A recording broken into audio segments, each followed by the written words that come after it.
everyone, it's Sabrina and Georgina from the Gomez family. Today I am introducing you to my daughter, our newest member of the family, Georgina.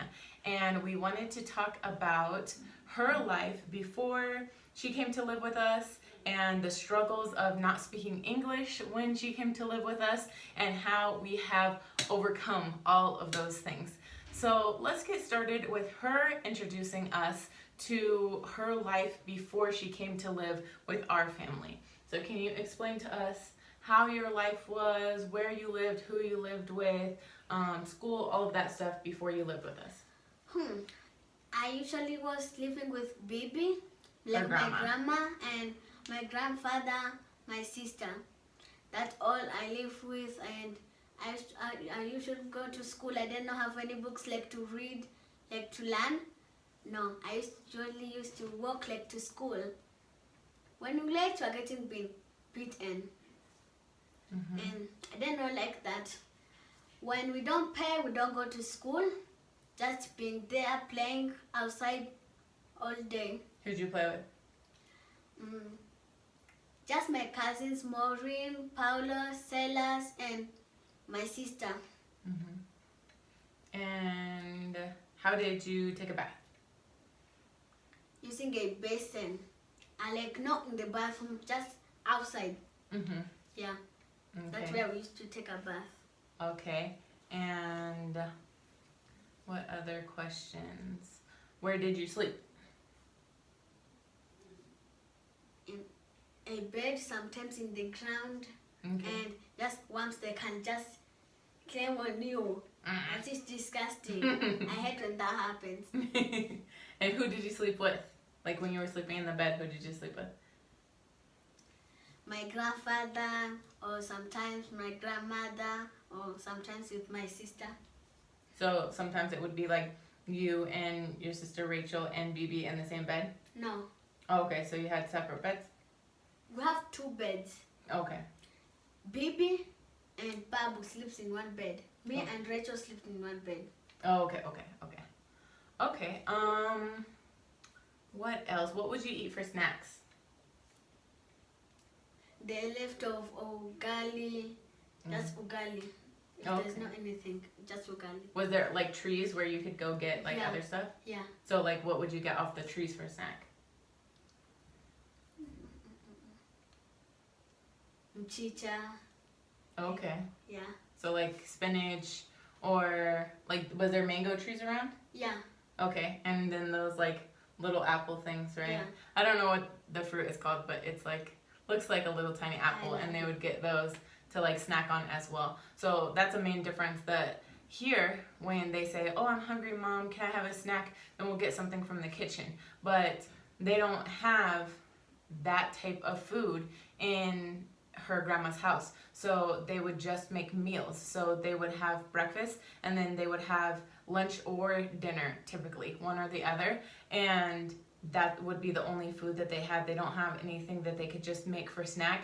So they would either have like leftover ugali, which is made from corn flour, or they would go out and scavenge themselves and find whatever like fruits that they could come up with.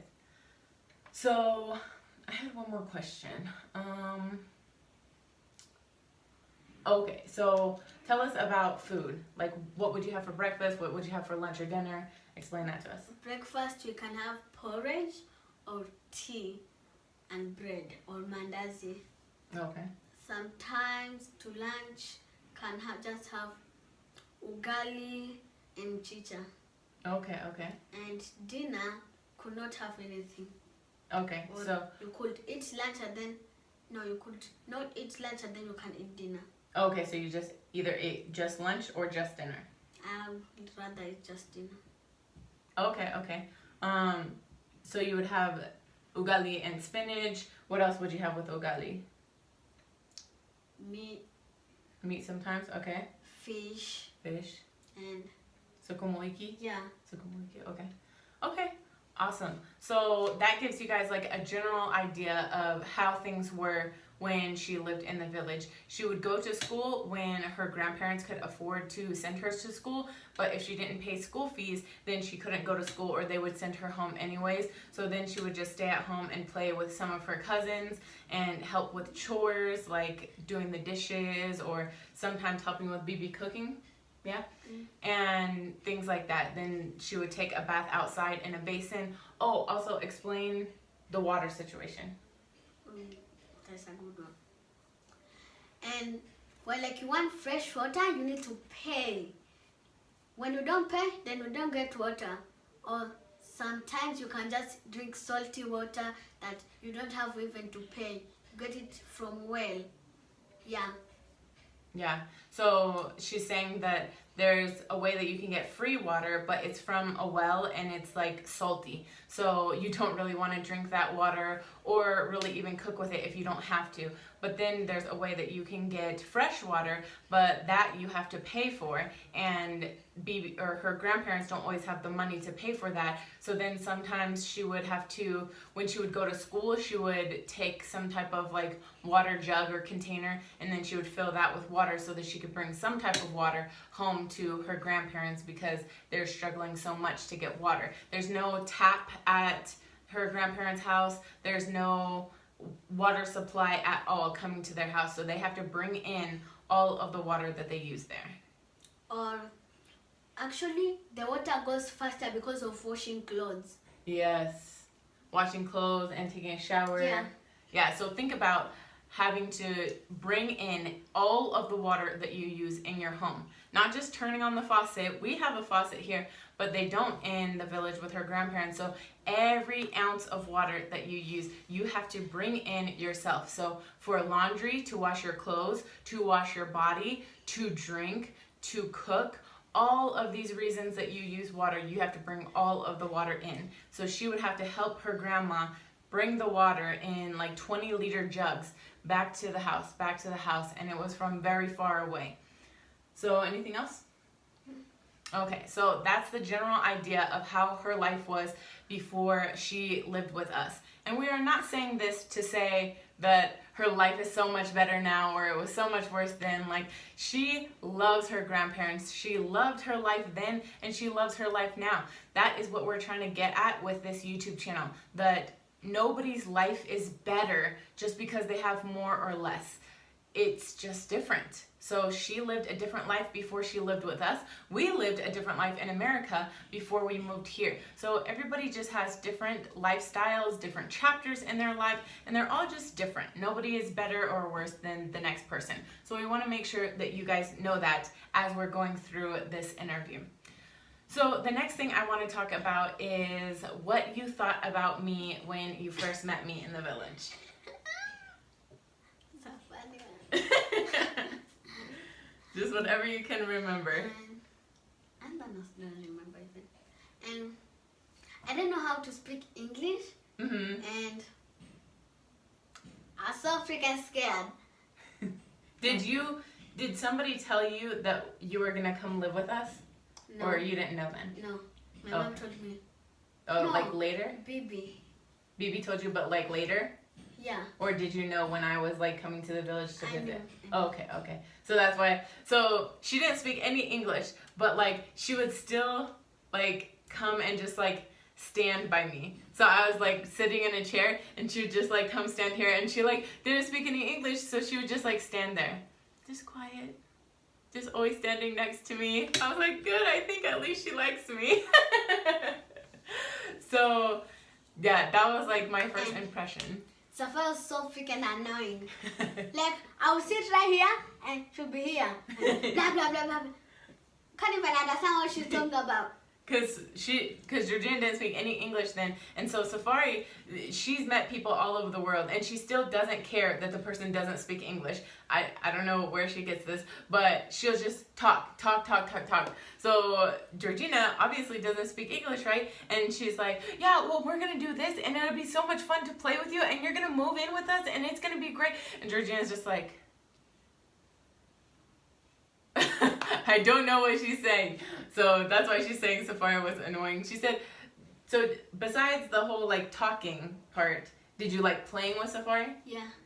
Yeah, so they would go play on like the neighbor's swing, and they would just go like run around, and who knows what they would do, but it would be a group of kids. So it would be her cousins, her sister, Safari, and like other kids. And my brother. Yeah, and Baraka, her brother, who's only 2, and then like some neighbor kids. They would all just like be in like a little group and like run around together. So that's cool that we were able to meet with her. Well, first of all, who is Shaha to you? Huh? Who is Shaha to you? Like, how do you know Shaha? Because he's my father, Yes, but like before that, what was he? my uncle. Yes. Okay, so that's why we were able to have her live with us, because Shaha's sister is Georgina's mom. So Georgina has been living with her grandma her whole life. So when we came, we decided that we were going to take Georgina in because it would be good for everybody in the family, including Georgina. She would have a nice place to live, 1. 2, she would have somebody, Safari would have somebody her own age, so they could talk to each other and learn each other's cultures and all of that stuff. So we thought that it would be just a good situation for everybody. We could help Shaha's mom and dad by taking the responsibility of Georgina, and it would just be good for everybody. So that's how we were able to meet her, hang out with her, talk to her before she even was living with us, because she is related to my husband. So then she came to live with us, and what was your first impressions when you came to live with us? What was your first like thoughts? I was so happy that I had an American mom and American sister, and I was so freaking happy that I was black and I have a white sister. Okay, and what else? Like, did you like have fun playing with Safari? Yeah. Yeah. What about where you slept? Where did you sleep like when you started to live with us? In a bunk bed, and then I started sleeping. That tonight I just fell down. So And I started waking up, I was in the ground. so the first night that she like lived with us, we had just gotten bunk beds for them, and then we had gotten like a regular bed for us. And so Shaha was like, Georgina has to sleep on the bottom bunk because she will fall off. And I thought he was exaggerating. Like maybe like she had fell off of the bed like once or twice before, and he's just making a big deal out of it, right? No, he was not exaggerating. She fell out of the bed often, and she's on the bottom bunk. And so like she said that the first night she like fell out of the bed, and when she woke up she was on the floor. So And first we went to the beach, and I was so freaking scared. I was so freaking scared. so you've never been to the beach before, right? No. Yeah. So we took them to the beach for the first time, maybe, I don't know, like 1 month? 1 month after you lived with us? Yeah. Yeah, maybe like 1 month after she lived with us or something, we went to the beach, all 4 of us. And I'm glad that she brought this up, because this was the turning point for me. This was when I felt like, because first of all, let me explain how I felt the first days that she was living with us. I thought this was going to be like, I don't know why I thought this, but I thought it was going to be like a smooth transition, and we were going to get along great, and everything was going to be fine. And that's not how it was at all. Like, she was just like very quiet, would only talk to Shaha, and still would only talk not very much. It was a very difficult transition because we took her away from the village, even though like we went back all the time, but now she doesn't live in the village, and we took her away, but her sister, who's 5 years old, is still there. So that was a very difficult thing to do, to like take her away from her sister, you know? So the day that we took her was kind of like a sad situation. Yes, we're taking her and bringing her into our family, which is a positive thing, but taking her away from her sister was something that everybody had to get used to. So that was difficult. And then she still didn't speak English at all. So then like she's living with us, and she's like just super quiet, super shy. She's only talking to Shaha in their mother tongue. So it was just like really difficult for me. And I remember like telling Shaha, is this how it's gonna be? Like, why does she not talk to me? Like, why does she not like want to interact with me? Like, I was like so sad. But when like a couple weeks into it, like she started getting more comfortable. She still didn't speak a lot of English, but she still started getting more comfortable with us in general, you know, and saying things in English that were wrong, and then we would correct her and it would be fine, you know. And she was hilarious, especially when she was first learning English. Like, she would just say stuff and it would just be so funny. So that I was would not be shut up at that time. yeah, like she was like, and that's how you're supposed to be when you're learning a language, you know, like you're supposed to like say things wrong and allow people to correct you and not be like too shy to talk. So she did everything very well when it came to learning English. So when we like moved, or when we went to the beach that day, it was like maybe a month after she lived with us.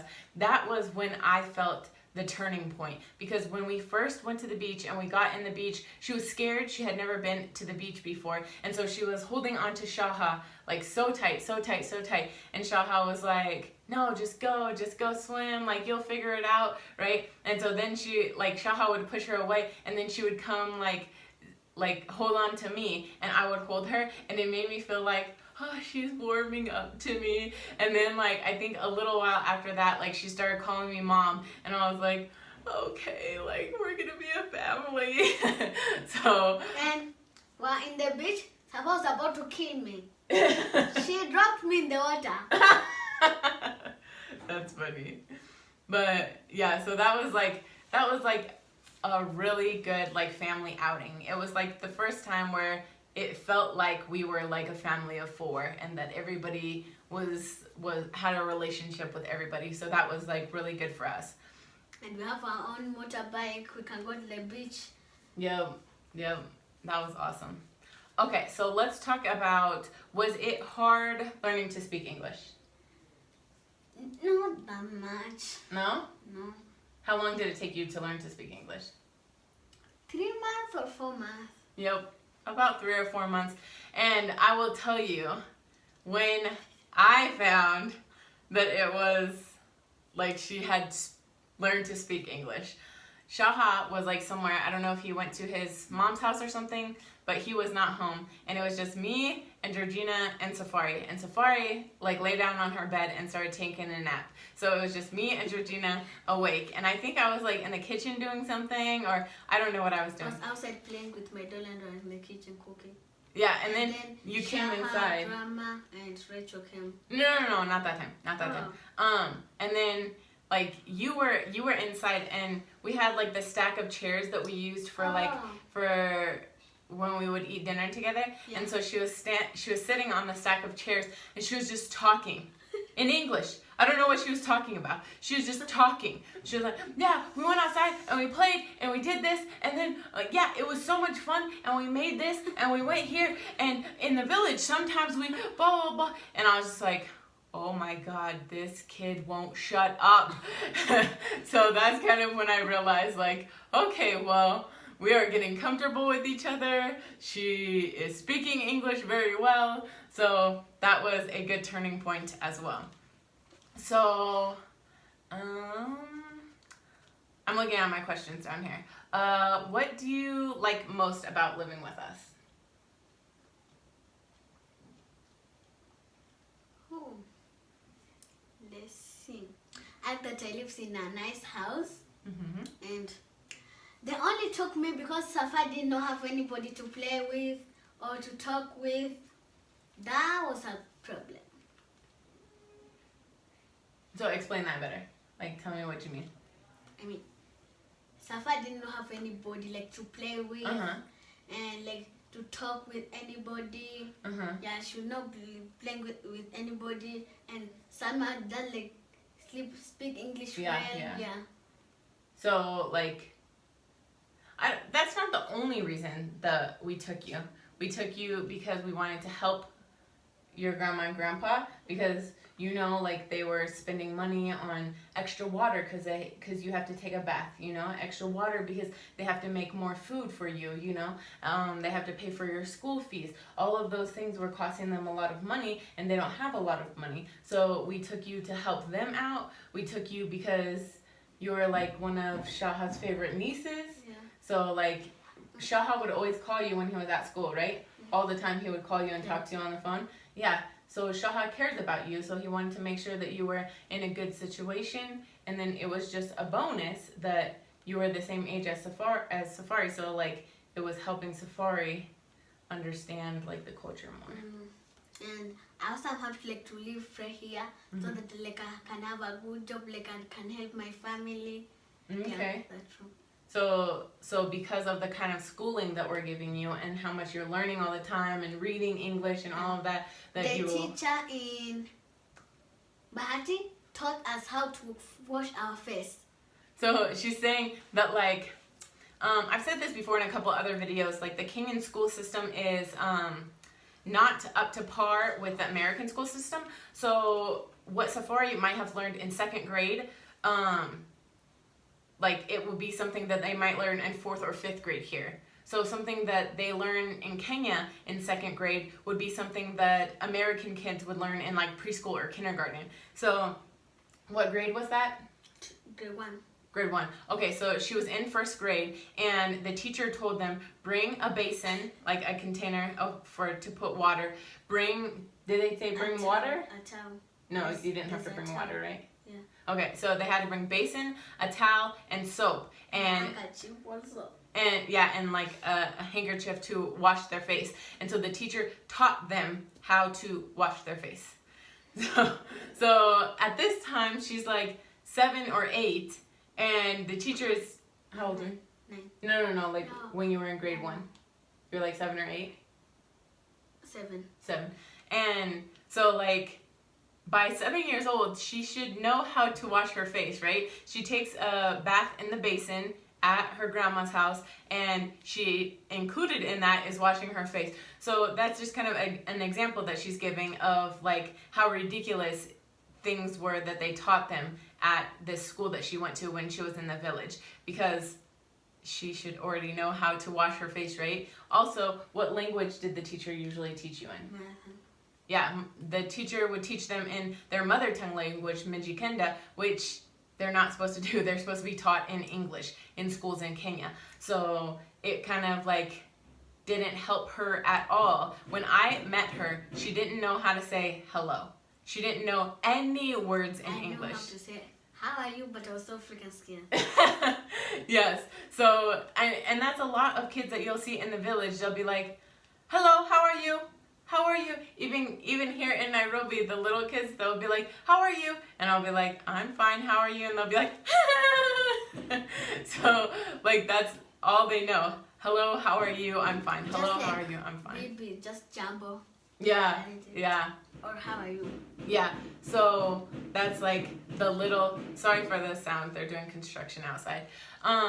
Yeah, so those were the type of things that she had to deal with when she was going to school when she was in the village. So she likes the fact that in our home, we're homeschooling them / unschooling them, and they are able to learn so much and decide what they learn. We're still working with her on not being scared to ask questions, because when they go to school in the village, and this was... The teacher don't freaking care if you understand or... Yeah.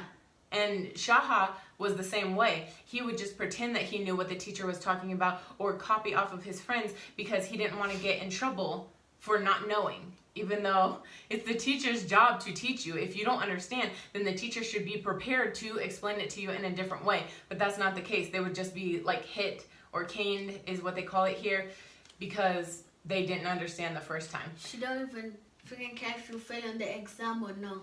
Yeah, exactly. So that's why we are homeschooling them now, so that we can know and understand what they have learned, what they haven't learned, what they're ready for, what they're not ready for, and all of that stuff. So overall, do you like living with us? Yes. Yes? Okay, what is your favorite part about living with us? Oh, let's see.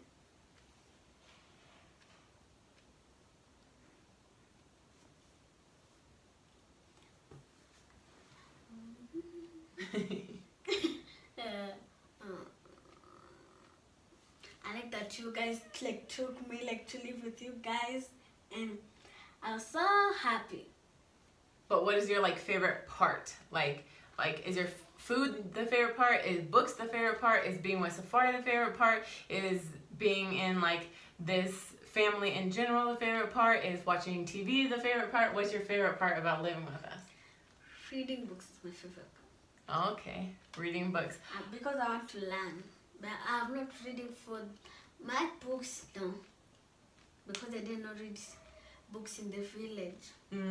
Okay. So we talked about how it took her about 3 months to learn English. So now she is working on reading books. And she is, of course, a little bit behind Safari. I mean, duh. Safari has known English her whole life, and she has just learned English in a matter of 3 months, right? But she is doing very well with reading books and comprehension. So the only problem is that sometimes she won't be able to sound out a word. So for example, she's reading the book The Wizard of Oz, and she sees that the name of the main character is Dorothy, but she can't sound that out. So she just sees that it starts with like D-O, right? And then she'll continue on. So then you ask her, who's the main character of the book? And she'll be like, I would be like, I don't even know. D-O. Yeah, sometimes. she'll be like, door. I'm not sure. But you know that she knows it because she's sounding out the beginning of the word. She just can't sound out the whole thing. So that's great for the level that she's at, right? She can read a book. I had her read me a book when we were at the textbook store. She read the whole book, about, I don't know, 30 pages or so. 32. Yeah, 32. It was Thumbelina. And then I asked her a bunch of questions about the book, and she was able to answer most of my questions, But so they have mouse. How I was like, Oh, yeah. That's a perfect example. In that book, there's different animals that Thumbelina meets along the way. One of them was a mouse. And so I asked, okay, what's the animal that she talked to next? And she was like, I don't know. It's like small. It's so it's M-O-S. M-O-U-S-E. Oh. Yes. So she knew like the beginning of the word, and she knew what it looked like from the picture in the book. She just didn't know how to pronounce it. So now we are working with her. She's going to start reading audiobooks so that she can hear the words being said to her, so that we can practice on that more. So that is the newest member of our family, Georgina, and we are so excited to have her in this family. Her and Safari are like best friends. They do everything together. They do their chores together, they wake up together, they read books together, everything. They fight sometimes because they're sisters.